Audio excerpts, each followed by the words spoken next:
Amen. Magandang gabi po sa ating lahat. Mga ginigiliw, mga minamahal ng Panginoon, may pag-asa sa Panginoon, mga ginigiliw. Ang ibabahagi ko sa inyo sa gabing ito ay tagubilin sa mga magulang at mga anak. No? Tagubilin. Ano bang ibig sabihin ng tagubilin? Command? Request? Advice? Sa mga magulang at mga anak, mga ginigiliw.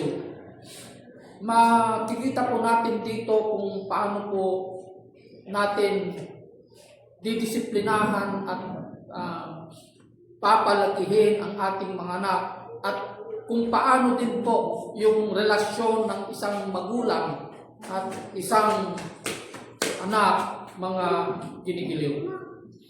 Alam nyo ang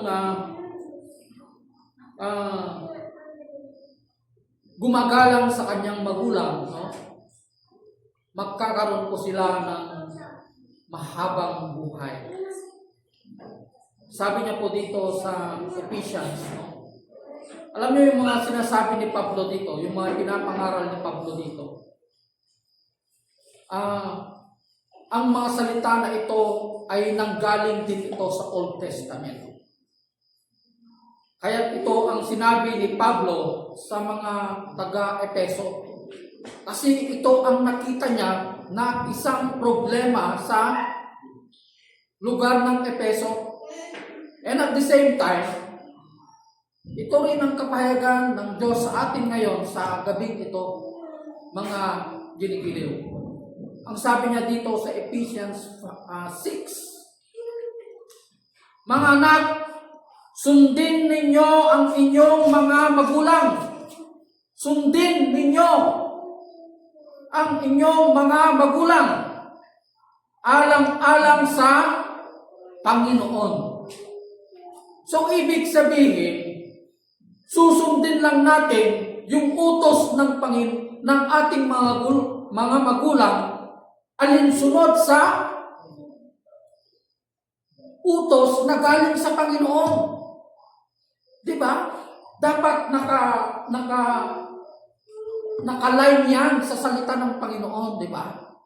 Alangan naman nasasabihin ng tatay mo o nanay mo, anak, magnakaw ka, susundin mo ba yun? Dahil yun ay utos ng magulang mo, diba? Hindi. Susundin mo lang yung utos alinsunod sa salita ng Panginoon. Ayon sa Panginoon, sabi niya. Diba? So, hindi lahat ng utos ng magulang na hindi naka-inline sa salita ng Panginoon ay susundin natin. Dapat yung susundin lang natin, ito ay ayon sa salita ng Panginoon, mga ginigiliw. Sapagkat ito ang nararapat. Sabi niya po, ito ang nararapat. Sabi niya, igalang mo ang iyong ama at ina. Sabi niya po sa versikulo 2, sa 6:2. Igalang mo ang iyong ama at ina. Ito ang unang utos na may kalakip na pangako. May kalakip na pangako. Di ba? Ibig sabihin, pag ginagalang po natin ang ating mga magulang, may pangako po ito sa atin ang Diyos. Bibigyan niya tayo ng mahabang buhay, mga ginigiliw. Alam niyo, ang mga tao na hindi nila nire-respeto at iginagalang ang kanilang mga magulang, hindi po magtatagal ang kanilang buhay. Madali silang mamatay. Ano pa? Mapapahamak sila dahil sa katigasan ng kanilang ulo. Di ba? Dahil sa katigasan ng kanilang ulo, mga ginigiliw. Kaya maraming napapahamak ngayon na kabataan dahil ayaw nilang sundin ang kanilang mga magulang. Di ba? Hindi nagiging matagumpay ang kanilang buhay. Nagiging mapariwara ang kanilang buhay. Mga kinigiliw.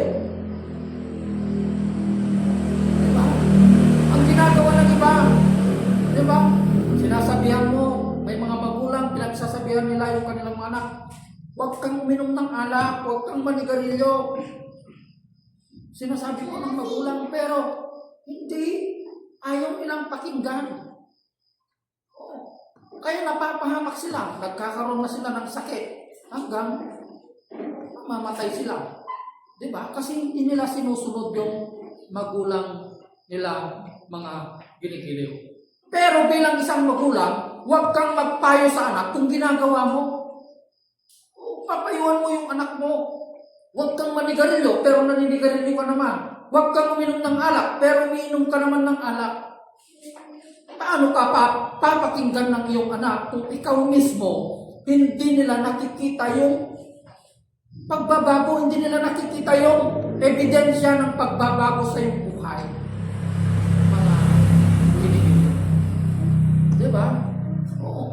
Kaya kung ano ang nakikita ng anak sa atin, mga ginigiliw, alam nyo, may mga anak pa nga, yung aksyon ng magulang, nakuha nila. Di ba? Yun rin ang naging aksyon nila. Yung pagpapakumbaba nila, namamana rin yan ng magulang. Oo.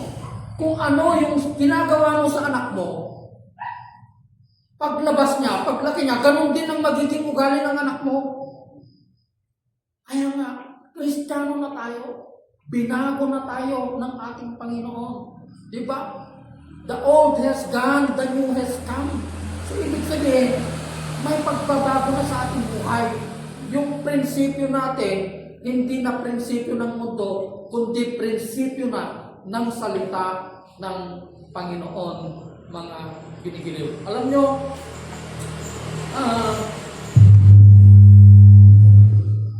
sa murang edad ko noon, no, ang aking pamilya ay napakagulo. Magulo. There were times in my life na sinabi ko pa noon na sana yung tatay ko, hindi ko na lang siya naging ama. Paano kaya magkaroon ng maayos at masayang pamilya? Yun ang pinapangarap ko nung bata ko kasi namulat ako sa magulong pamilya. Dahil yung tatay ko, manginginom, pagdating na sa bahay, sinasaktan niya yung nanay ko. Kaya hanggang grade 6 na ako noon, hanggang naglagalag na ako, hindi na ako umuwi ng bahay. Oo, hindi na ako umuwi ng bahay. From first year hanggang ngayon, uuwi na lang ako saka na lang ako ngayon uuwi sa bahay. Yung hindi ako nag-stay doon ng matagal sa bahay. Hindi po. So, from first year college hanggang ngayon na 50 years old na ako, matagal na yung 2 araw na natulog ako sa bahay namin. O, matagal na po yun. Kaya nung high school na ako, hindi na ako umuwi ng bahay. Nakikitulog lang ako sa mga kaibigan ko. Doon ako nakatira. Ayaw ko nang matulog sa bahay kasi nung una, pinapalo ako ng tatay ko. Pero hanggang nasanay na siya na hindi na niya ako nakikita. Kasi ayaw ko talaga umuwi doon, magulo. There was one time na nakikitulog na lang ako sa mga pinsan ng tatay ko na naging barkada ko rin sila. Tagamasayan nila ako sa mga wala pa silang asawa noon. Medyo matanda na sila, wala silang asawa. Kaya nakikitira na lang ako sa kanila kasi gusto ko yung may company na hindi magulo. Mga ginigiliw. Kaya there were times na ayaw ko na rin mag-aral noon. Kasi sabi ng uncle ko, parehas lang ang buhay kahit hindi ka mag-aral. Sabi niya, oo, yung nag-aral at walang pinag-aralan, parehas lang yan. Sabi niya, sinunod ko naman. 2 beses akong hindi nagpatuloy. Na-drop out ako. Hindi ako nagtuloy sa pag-aaral. So, 2 beses. hanggang nakapag-isip ako na ipagpatuloy ko rin yung pag-aaral ko hanggang nakatapos din ako ng pagiging guro, no? So, yun ang magiging problema pag ang pamilya ay hindi maayos. Yung mga bata, affected yan. Di ba? Kaya, hindi magiging maganda ang kinabukasan ng mga bata kung ang pamilya walang kaayusan sa loob ng pamilya, mga binibigay. So sa mga anak, no, despite of that, no, na nangyari sa buhay ko, nung nakilala ko, talagang, alam nyo, galit na galit ako noon sa ama ko, sa tatay ko. Pero nung nakilala ko ang Panginoon, nakilala ko pa ang Panginoon, 11 years ago, bumalik yung pagmamahal sa tatay ko. Bumalik po yung pagmamahal ko sa tatay ko. Kahit gaano pa kasama ang tatay ko, minahal ko pa rin. Hanggang ngayon. Kaya yung tatay ko, dinedisciple ko na. Kasi namatay na yung mama ko, dinedisciple ko na yung tatay ko. Kaya most sa mga pinopos ko na salita ng Panginoon, siya na yung mga likers ko. Siya mostly na siya yung likers ko na ngayon sa salita ng Panginoon. Opo. Ano? Kaya kahit gaano kasama yung tatay ko, nung nakilala ko ng Panginoon, minahal ko na, ipinakita ko yung pagmamahal na natanggap ko sa Panginoon. So yung pagmamahal na yun, yun ang nagbago ng pagturing ng tatay ko sa akin ngayon. Ngayon ko lang, nung pinakita ko yung pagmamahal ko sa kanya, kahit hindi niya ako minahal noon, nung pinakita ko yung pagmamahal ko sa kanya, mga ginigiliw, tinatawag na rin niya akong anak. Ngayon, noon hindi ko narinig yung anak. Mag-aral kang mabuti, hindi man lang niya nasabi yan sa akin. Mga ginigiliw. Di ba? Kaya, alam nyo, bilang mga kabataan, no? Kahit gaano kasama yung magulang mo. May kabataan dito na nagsabi, sana mamatay na lang yung tatay ko. Kaya hindi ako umuwi sa bahay namin eh. Bakit yun ang binigay pa ng Panginoon? Sabi niya, he's a Christian. He's a Christian. Diba? He's a Christian. Alam mo kung nakilala mo ang Panginoon, kahit gaano makasama yung magulang mo, mamahalin mo pa rin yan. Dahil yan ang ibinigay ng Panginoon sa iyo na ama mo. Yan ang ibinigay ng Panginoon sa iyo na nanay mo. Mamahalin mo pa rin yan. Diba? Yung sinabi ko sa inyo kanina, na huwag mong susundin yung maling utos. Diba? Yung ikakapahamak mo, huwag mong sundin. Sundin mo lang yung utos na galing sa salita ng Panginoon. Ayon sa Panginoon, sabi niya, diba, kanina? So, pag minahal po natin, ginagalang natin yung magulang natin, magkakaroon tayo ng mahabang buhay. Mga binibigay. Imagine that, no? Sa karanasan ko, sa biyenan ko, na hindi nagawa ng asawa ko.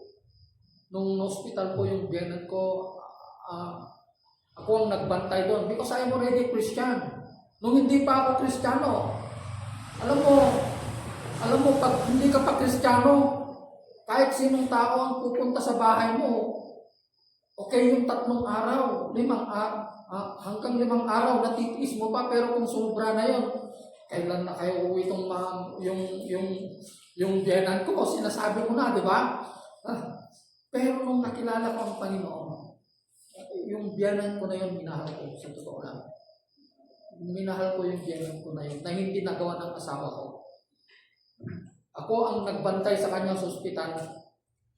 Imagine yung mga nurse doon, ayaw nilang linisin yung puwet niya pag nagbawas siya. Oo, naranasan ko yun, paulit-ulit ko na nililinisan. Di ba? Nakilala ko noon ang Panginoon. Biyanan ko yun. Maraming beses na kwan. Sa St. Paul din yata, tapos Divine Mercy, kasi 2 beses na hospital eh. O ako naglilinis, ako nagpapatay, nililinisan ko yan. Yung puwet niya, pinapalitan ko, nililinisan ko yung kamay niya, yung ginaganito ko yung balbas niya kasi may stroke na ngayon.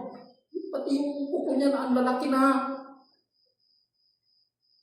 Nililinisan ko yung ganyan na. Ganyan ko lang yun.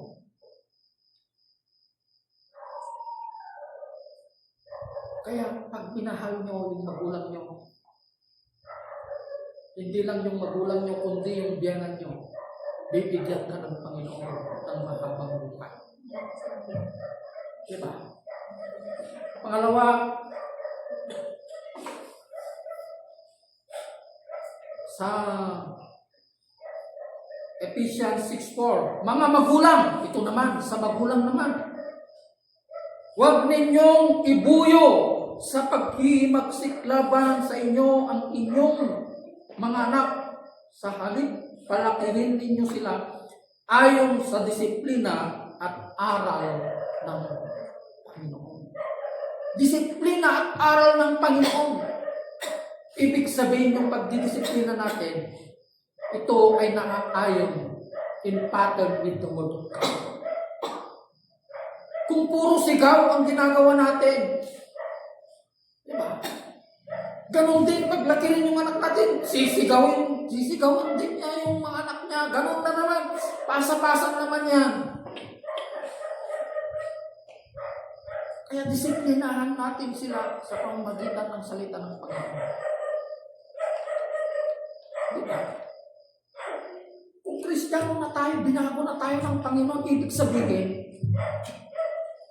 natututong na tayong magsalita ng kapagpakumbagang salita, maamong, hindi mabigat, di ba? Hindi mabigat na pananalita.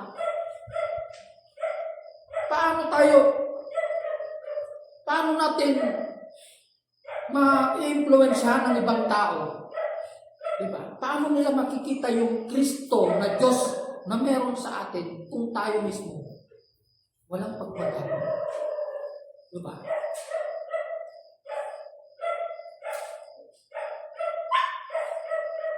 Walang pagbabago sa buhay natin. Diba? Kung masama ako, alam nyo, nung nakilala ko ang Panginoon, 11 years ago, yung mga maling ginawa ko sa buhay ko, hindi ko na binalikan. Hindi ko na po binalikan. Bisyo. Alam mo, pag hindi ako nakainom ng alak ng isang gabi, talagang itong karabukog ko hindi na maganda. Araw-araw, gabi-gabi, isang bote ng gin ang iniinom ko. Tapos, mahigit isang kahan na Marlboro, kahit anong klase ng sigarilyo. Ganon, ang bisyo ko nun. Kaya nung nakilala ko ang Panginoon, hindi ko na binalikan yung mga ginagawa kong kasamaan na.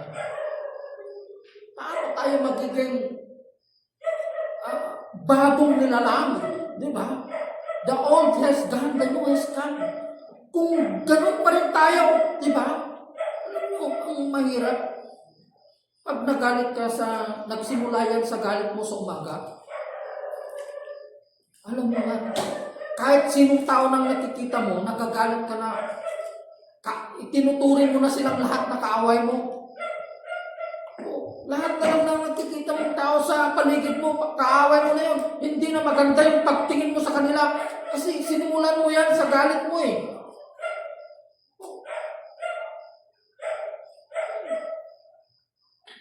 Katulad ng sinasabi ko na pinagkwentuhan mo yung isang tao. Yung pinagkwentuhan yung tao ay may nagawa siyang mali sa'yo. Nagalit ka na. Siyempre, kinumagahan yung na naman ang topic. Pabalik-balik na yung galit mo. Araw-araw ka nang nagagalit. Diba? Oo. Kaya, sa unang araw, pagbukas ng mata natin sa umaga, before we open our eyes in the morning, Lord, mag-pray tayo. Lead me not into temptation, Lord, na hindi ako ganito. Diba? Alam mo, pag nakakagawa ko ng kasalanan, na yung kasalanan na may nabitawan akong salita na hindi maganda. Alam mo, bago ako matulog sa gabi, talagang iniiyakan ko yan sa Panginoon. Lord, patawarin mo. Patawarin mo.